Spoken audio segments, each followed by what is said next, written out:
Olá, está no ar mais um cenário aqui na sua Local TV, o seu canal 25 da NET. Nesta semana vamos conversar com o sociólogo Bruno Marcondes, para falar um pouquinho sobre movimentos sociais. Bruno, é um prazer estar recebendo você aqui no nosso cenário. Prazer é meu, Carlos, agradeço o convite e vamos conversar um pouco sobre esses movimentos sociais aí. Você é formado em Sociologia pela Universidade de São Paulo, está terminando aí o seu mestrado, tem acompanhado bastante a questão dos movimentos sociais. Vamos começar lá de junho do ano passado.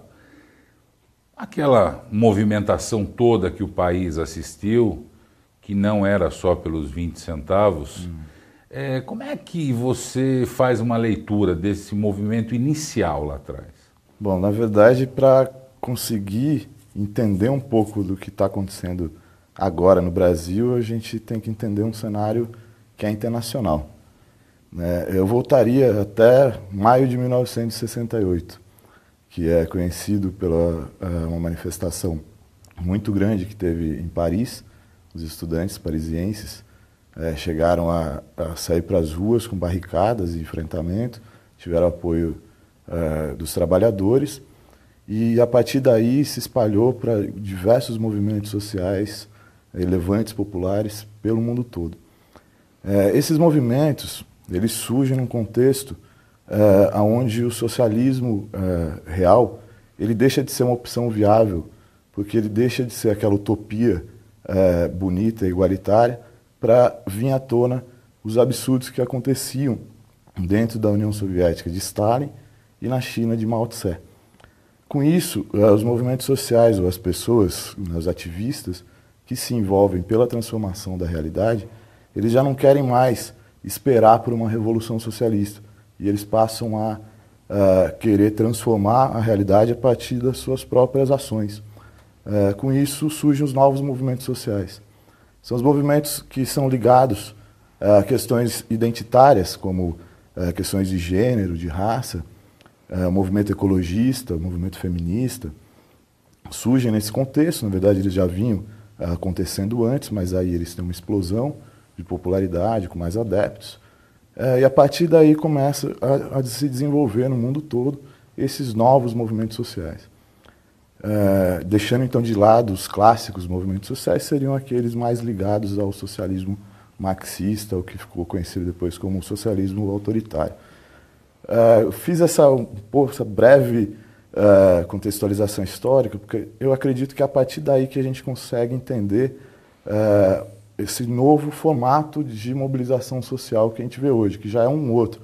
Tem alguns teóricos que chamam de novíssimos movimentos sociais, que são aqueles que surgem nos anos 90, no bojo, no contexto da globalização.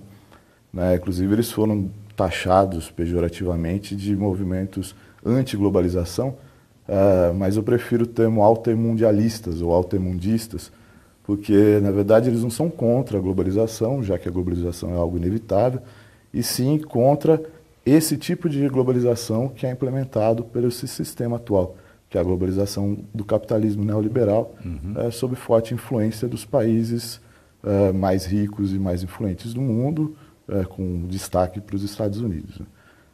Então, contra esse tipo de globalização começam a surgir, e no contexto daqueles novos movimentos sociais, movimentos mais espontâneos ainda do que aqueles dos novos movimentos. Porque aqueles eles ainda se juntavam em torno de temáticas em comum, como o feminismo, como o ecologismo. Já esses que surgem na década de 90, eles são muito mais diversos, muito mais diversificados.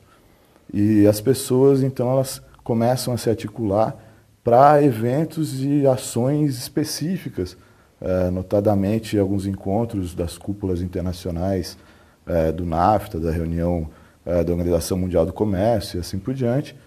E então eles se reúnem para grandes protestos em momentos-chave de articulação da globalização neoliberal. E a partir daí, a partir da década de 90, o que ficou mais conhecido desses da década de 90 foi o movimento zapatista no México, que conseguiu se articular, inclusive, com bastante apoio no uso de tecnologias como a internet, e é um movimento que surge no interior do México e que consegue ganhar um apoio internacional e ter uma projeção muito grande, um impacto, inclusive, em toda a articulação do NAFTA, que é uma organização, tratado norte-americano, que queria avançar pela América toda, impondo determinadas regras do comércio entre os países, e o movimento zapatista, que já era um movimento que vinha se articulando no caráter nacional do México, consegue articular uma mobilização muito maior e internacional, uma das primeiras tão forte a ponto de, inclusive, barrar as negociações do NAFTA naquele momento. Depois, em 99, tem um outro grande evento, que foi a Batalha de Seattle, que teve uma organização que chama ATTAC, que é uma organização que começou a se organizar na França, e que ela tem a globalização, inclusive, como o mote da sua atuação. A principal bandeira dela é uma taxação sobre as transações financeiras globais, e essa taxação seria, então, investida para combater a desigualdade e a miséria no mundo. Essa organização já tinha uma articulação boa, internacional, e ela consegue saber a pauta que estava sendo escondida de uma reunião que ia acontecer em Seattle, né, da Organização Mundial do Comércio. E dentre essa pauta, né, um dos pontos da pauta era um acordo que eles iam assinar nesse encontro, que ia legislar sobre todo o comércio mundial. Só que esse encontro era um encontro onde poucas pessoas têm acesso e poucos governantes, os mais influentes, os países mais influentes do G20, que iam optar e iam impor ao resto do mundo. Empurrar a goela abaixo o que eles Exatamente, acharam. E com certeza com muitas vantagens para eles, né? Então isso veio à tona a partir dessa articulação, dessa organização grande que é a ATTAC, e eles conseguiram articular uma grande mobilização que parou a cidade de Seattle. Eles tiveram, inclusive, uma tática de travar os grandes cruzamentos e não permitir que o trânsito acontecesse, e com isso a reunião não aconteceu. Os convidados ali da reunião não conseguiram sair de seus hotéis e chegar até onde aconteceu o encontro. Então foi um sucesso muito grande, até porque veio à tona para os outros países que não estavam envolvidos nessa negociata, qual que era o caráter dessa negociação, e isso até hoje não saiu. Então, de fato, foi uma das vitórias maiores dos movimentos sociais altermundialistas e que vem se desenvolvendo cada vez mais quando entra nos anos 2000. Nós vamos para um breve intervalo, estamos conversando com o sociólogo Bruno Marcondes, paramos no ano 2000, no próximo bloco nós voltamos falando ainda sobre movimentos sociais no cenário desta semana.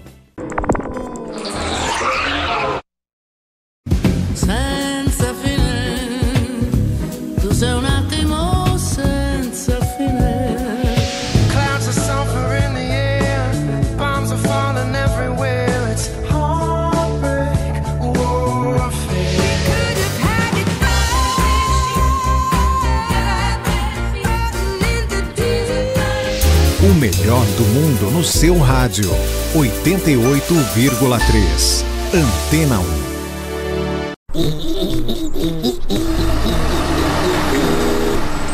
O que é isso? O dia virou noite! Será que é o fim do mundo? Sobe-se quem puder! Ai, ai, ai! De novo isso, suas bobas! É a Premodiza que chegou! É hora de diversão! A Premodiza transforma rapidamente seu sonho em realidade. Premodiza, grande nos detalhes. Premodiza!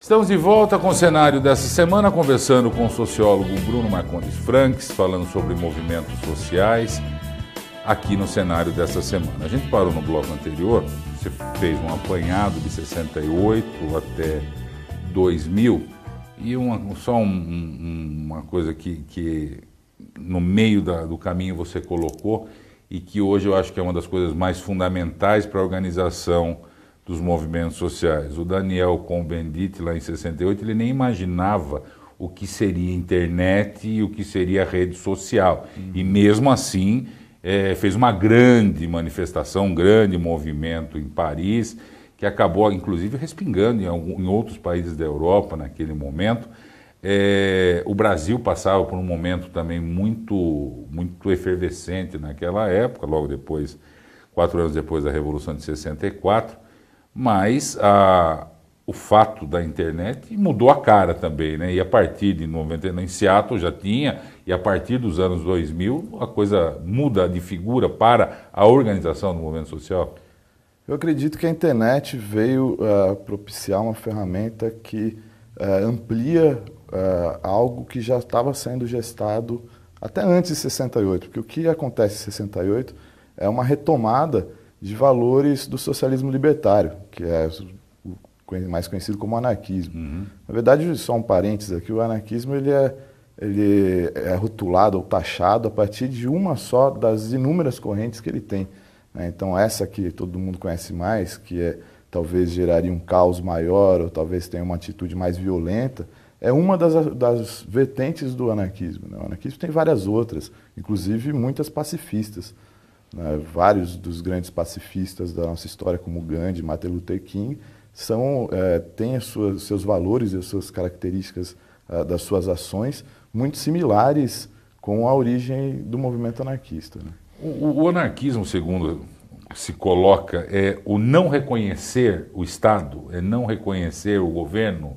É isso a linha básica do anarquismo? Na verdade, isso é uma consequência de um valor que é anterior a isso, que é o valor da autorrepresentação, da autonomia, autogestão e horizontalidade, respeito à diversidade e à diferença. O anarquismo, um dos valores, então, principais, é reconhecer que o ser humano ele é único, ele é totalmente diferente um do outro. Já que é assim, é impossível que um ser humano represente ao outro. A partir do momento que alguém tem uma prerrogativa de representar uma outra pessoa, esse alguém vai ter um poder sobre essa outra pessoa. Então é a partir desse princípio, dessa perspectiva, que o Estado é preterido no anarquismo, né? Então não é uma máxima, é sim uma consequência a partir de uma organização que deve ser para o anarquismo de uma ação muito mais direta e que coincide com isso que os movimentos sociais contemporâneos dos anos 90 ou 68 para cá clamam pela democracia direta e não representativa, ou seja, a possibilidade de que todos os cidadãos participem de todas as questões públicas e das decisões que vão incidir sobre a sua vida. Existe algum modelo, este modelo implantado em algum lugar no mundo? Existem várias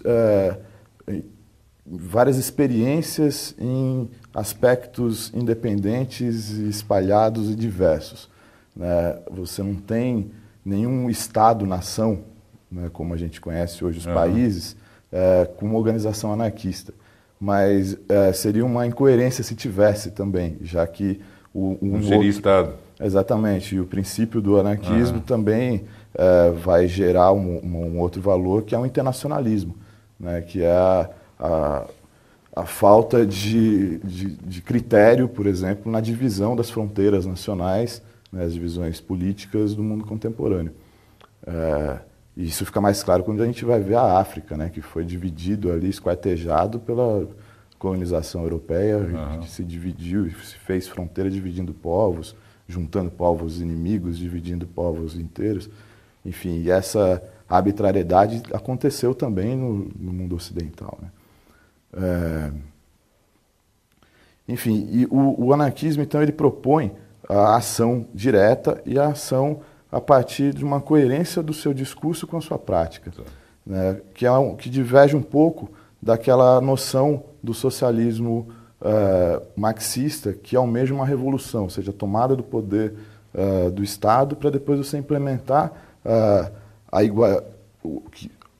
igualização ou igualitarização do Estado, você achatar as classes sociais para que você imponha uma ordem igualitária até o Estado não ser mais necessário. Então, o final da Revolução Socialista seria também uma sociedade sem Estado, mas ela passa por um período que seria a ditadura do proletariado, né, coisa que o socialismo libertário não aceita, porque seria incoerente você ter um meio violento, um meio que vai suprir as liberdades para você almejar um futuro de liberdade. Sim. Se você almeja um futuro de liberdade, você tem que aplicar a liberdade desde já. Né? Então, nesse sentido, existem vários grupos que experienciam propostas anarquistas em alguns aspectos, que vai desde comunidades, hoje o que está mais em voga são as ecovilas, comunidades em torno de questões ecológicas, que têm organizações políticas bastante similares com o que o anarquismo propõe, por exemplo. Agora, voltando já na nossa realidade, Brasil, começou um movimento, e para onde vai? E o que rola? Bom, com esse histórico que eu tentei apresentar aqui rapidamente, eu acho que é possível a gente entender que esse movimento de agora no Brasil, ele faz parte de um movimento histórico longo, né? Ele não é uma ação isolada e, por isso mesmo, ele não vai ter resultados e respostas imediatas de impacto revolucionário. Acho que não é nem essa a intenção de ninguém que sai às ruas hoje. Ainda não tem esse caráter revolucionário de tomada de poder, de mudança radical da realidade.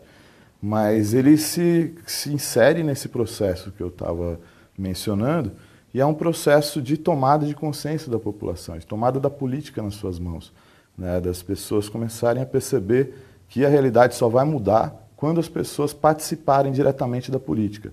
E para isso precisam sim ocupar os espaços públicos, precisa chamar a atenção para aquelas questões que elas não estão de acordo, né, como foram as diversas bandeiras que apareceram nesses movimentos. Nós estamos conversando com o sociólogo Bruno Marcondes Franques no cenário dessa semana. Vamos para um breve intervalo e voltamos já com o nosso último bloco do cenário dessa semana. Caminhante. Caminho não existe. Se faz caminhando. Há 44 anos, a Edgar Moura Imóveis sempre procurou dar o melhor atendimento a cada cliente e se orgulha de ter feito parte no fantástico desenvolvimento de Sorocaba, Votorantim e região. Um graveto é fácil de ser quebrado, porém, um feixe é mais difícil. Com essa filosofia, buscamos parceiros, viabilizamos permutas e fizemos composições. Nós, da Edgar Moura Imóveis, temos orgulho de ser a mesma imobiliária há 44 anos. Uma história de muito trabalho e sucesso. Nova sede, Rua Frederico Júlio, 158 Campolim, atrás do estacionamento McDonald's.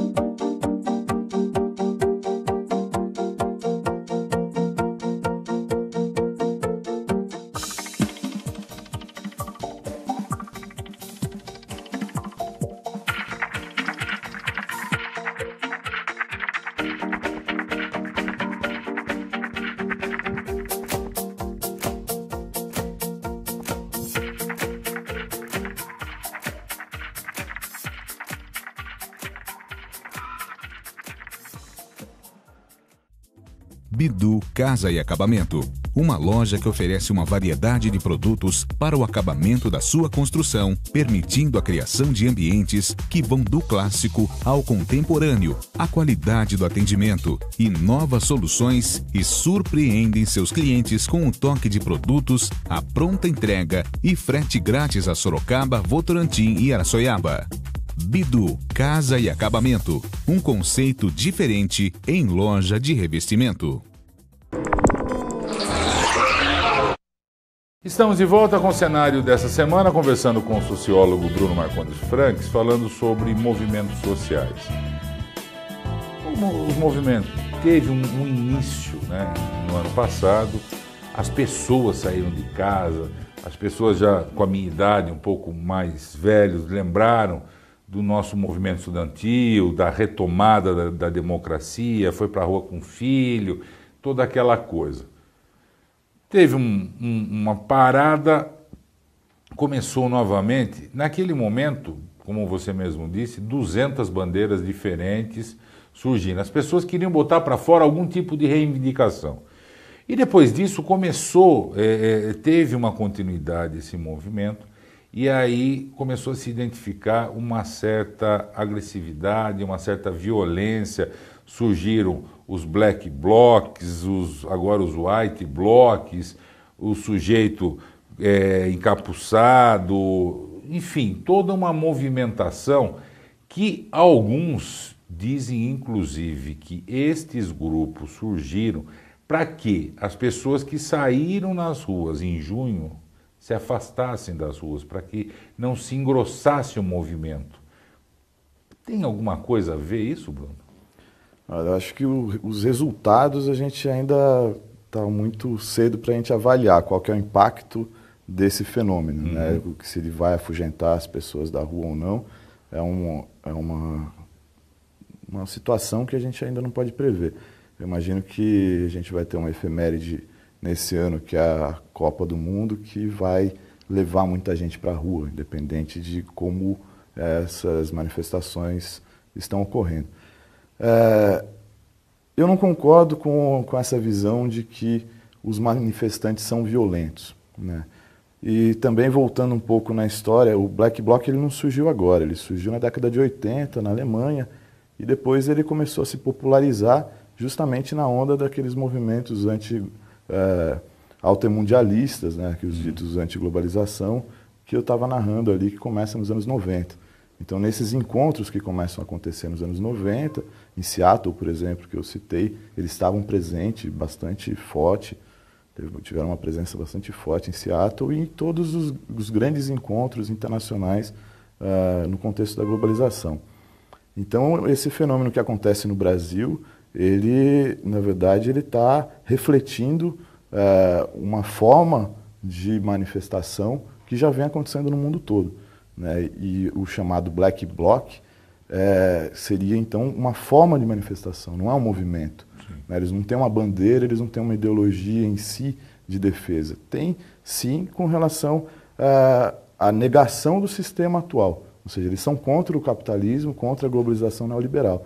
E por isso que muitos deles acabam exercendo a sua, ou colocando para fora, talvez, aquilo que faltava um estopim para explodir, né, de todo esse absurdo da desigualdade que o capitalismo gera, de toda a repressão causada também pela polícia, e eles colocam isso através de quebras de símbolos do capitalismo, que são os bancos, né, que são lojas de luxo, redes de fast food que representam a presença dos Estados Unidos no mundo todo. O ato, na realidade, né? é mais para mostrar a insatisfação com os ícones do grande capitalismo. Exatamente. Agora, a polícia, sim, ela tem uma repressão, muitas vezes, absurdamente violenta. A nossa polícia é muito mal preparada, a nossa polícia é militarizada, ela tem um treinamento que é um treinamento similar ao do Exército, por ser militar. E o Exército ele tem um treinamento para encarar o inimigo externo, onde a ação violenta que ele exerce é o assassínio. O soldado ele é treinado para matar o inimigo, né? E a nossa polícia também, sendo que uma polícia ela deveria proteger o cidadão, não deveria encarar o cidadão como um inimigo, né? Então, ela age com uma truculência muito forte e os Black Blocs, por terem uma organização maior e mais incisiva, vamos dizer assim, do que os manifestantes comuns, eles acabam se colocando entre a polícia e os manifestantes. E aí, quando gera um confronto, eles acabam tomando a dianteira desse confronto, né? Então, mas é lógico que, como não é um movimento coeso, né, não é nenhum movimento, não tem uma norma de atuação. Então, existe um movimento hoje no Brasil que possa ser chamado de movimento ou são ações esporádicas? Então, como eu estava dizendo antes, a característica do ativismo, dos movimentos sociais contemporâneos é cada vez mais diluído. Ou seja, cada vez mais as pessoas se envolvem em várias causas e em cada uma delas ela vai agir de determinada maneira. Tem alguns movimentos que são mais clássicos, o movimento, por exemplo, dos trabalhadores rurais sem terra, é um movimento clássico brasileiro, assim como o movimento ecologista, o movimento feminista, todos esses são movimentos sociais legítimos que surgiram lá na década de 60 e continuam valendo hoje. Mas hoje, mesmo esses movimentos começam também a interagir entre si e a surgir algo um pouco mais difícil da gente nominar, inclusive mais difícil de cooptar. Você citou o Daniel Cohn-Bennett há pouco, E ele tem uma entrevista que ele deu para o Sartre naquela época, no calor dos acontecimentos, que é muito similar aos valores do que ele fala ali, com uma carta que foi publicada pelo MPL para a presidenta Dilma, que tem a ver com o movimento não tem líder, o movimento não tem uma linha única de atuação. O movimento é feito pelas pessoas e cada pessoa tem as suas reivindicações. Então não é possível de se corromper esses movimentos. Você não consegue chamar a liderança para negociar uma alternativa. Não é possível. Então hoje esse fenômeno tem uma tendência a aumentar justamente porque é mais difícil de se cooptar, é mais difícil de se segurar. Você não tendo um líder definido, você não dá para chamar para tomar aquele café. Exatamente. Na sala da presidente, ou na sala do governador, ou na sala... Teria que chamar todo mundo que está na rua e falar com todos. Aí fica mais difícil. Fica bem mais difícil. Bom, nós estamos chegando no final. Eu tenho a mesma leitura que você. Eu acho que agora, daqui até a Copa, nós vamos ter outras manifestações, outros movimentos. Concordo também que a avaliação de fazer a Copa no Brasil foi equivocada em algumas coisas, mas vamos ver o que acontece e a gente volta a conversar lá na frente para ver o que aconteceu. Foi um prazer conversar com você. Prazer é meu, agradeço o convite e o papo. Nós conversamos com o sociólogo Bruno Marcondes Franks, falando sobre movimentos sociais no Brasil. Vamos ver o que vai acontecer até a Copa ou depois da Copa, porque este ano nós temos eleições gerais aqui no Brasil. Vamos ficando com o cenário por aqui. Na semana que vem estaremos de volta com mais um cenário na sua Local TV, o seu canal 25 da NET. Eu espero todos vocês. Até lá.